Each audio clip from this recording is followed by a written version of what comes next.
Global Typhoon, Chairman TV. Weather update. Helping homeless people. Please subscribe.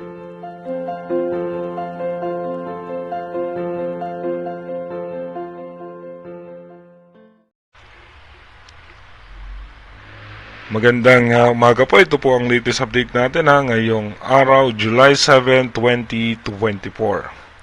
Patuloy pa nga rin pong nakaka-apekto sa ating bansa itong ITCZ o yung Intertropical Convergence Zone. Apektado nga po niyan ang Mimaropa, Western Visayas, Zamboanga Peninsula at kasama na rin po dyan yung natitirang bahagi ng ating bansa. Asahan natin dyan yung makulimlim na kaulapan na mayroong scattered rain shower and thunderstorm. Sa may Bicol region naman, Aurora, Quezon, Metro Manila at natitirang bahagi ng Luzon, asahan naman po natin dyan yung easterlies o yung mainit na hangin na nanggagaling sa dagat Pasipiko. At posible nga po natin asahan din yung makulimlim na kaulapan at meron din po tayong mga rain shower na posibleng maranasan lalo nga po pagdating ng hapon at ng gabi. At tayo naman po sa latest update ng European Center, yung ating advanced weather forecast, ay meron nga tayong posibleng bagyo sa ngayon na imo-monitor sa ating advanced weather forecast at posibleng kasunod dito na panibagong sama ng panahon. Dito nga po muna tayo sa ating rain map animation. Mamaya nga pong alas 10 ng umaga, asahan natin na magiging maayos at maganda ang lagay ng panahon. Wala naman tayong inaasahan na posibilidad ng malalakas na pag-ulan. Pagdating naman po ng alas 3 ng hapon, magsisimula po alas 2 ng hapon, ay magkakaroon na ng mga tsansa ng mga pag-ulan. Ito nga po matataas ang tsansa ng pag-ulan sa may parte ng Metro Manila, Bicol Region, Mindoro Provinces, Western section po ng Visayas at ng Mindanao. Pagdating naman po ng alas 6 ng gabi, asahan pa rin po natin mataas pa rin ang tsansa ng pag-ulan sa Mindanao, Western section ng Visayas, Mindoro Provinces, Bicol Region, dito po sa may parte ng Batangas, Laguna, at asahan din po natin sa western section ng Northern Luzon may tsansa ng mga pag-ulan. Dumako na nga po tayo sa ating advanced weather forecast. Pagpasok nga po ng July 8 bukas, asahan natin bukas ng umaga ay may tsansa pa rin po ng mga pag-ulan. Dito nga po sa may western section ng ating bansa. At pagdating naman po ng July 9, asahan po natin na may mga tsansa ng pag-ulan sa hapon pero sa umaga ay posibleng magiging maayos at maganda lagay ng ating panahon. Pagdating naman po ng July 10, asahan natin may tsansa pa rin ng mga pagulan ng western section ng ating bansa. At pagdating naman po ng July 11, may tsansa nga po yung pagbugso ng southwest monsoon o yung hanging habagat na posibleng magdagdag po yan sa pag-ulan sa western section ng bansa.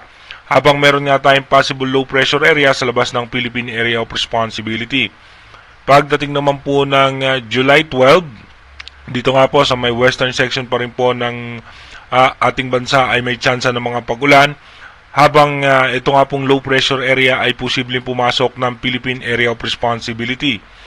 Pagdating naman po ng July 13, dito po ay makakaranas po ang western section ng bansa ng posibilidad na malalakas na pag-ulan, habang yung low pressure area na nakapasok na ng PAR line ay mataas nga po ang tsansa o yung posibilidad na maging isang ganap na bagyo o tropical depression. Pagdating naman po ng July 14, nasa eastern section nga po yan ng Surigao bilang isang tropical depression or ganap na bagyo na. Habang yung southwest monsoon ay magpapaulan naman po yan sa western section ng ating bansa. Pagdating naman po ng July 15, dito po mag-intensify pa itong posibleng bagyo. Nasa eastern section po yan ng Visayas at habang meron yan tsansa na may kasunod na panibagong sama ng panahon na nasa labas ng Philippine Area of Responsibility.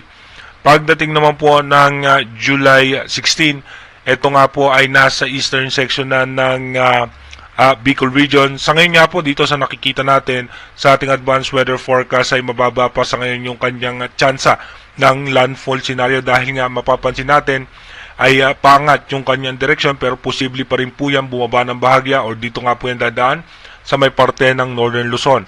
Habang yung isang sama ng panahon ay nasa labas pa rin po yan ng Philippine Area of Responsibility. Pero again inuulit po natin Ito nga pong advanced weather forecast is advanced prediction lamang po yan ng European Center. Malaki pa rin po ang tsansa na magbago po lahat yan. Kaya manatili tayong tumutok sa ating advanced weather forecast para malaman natin yung posibleng sama ng panahon na makakaapekto sa ating bansa at malaman natin kung ano nga ba yung mga posibilidad na senaryo nitong dalawang sama ng panahon na makakaapekto sa ating bansa. Mag-iingat po tayo palagi. God bless po sa ating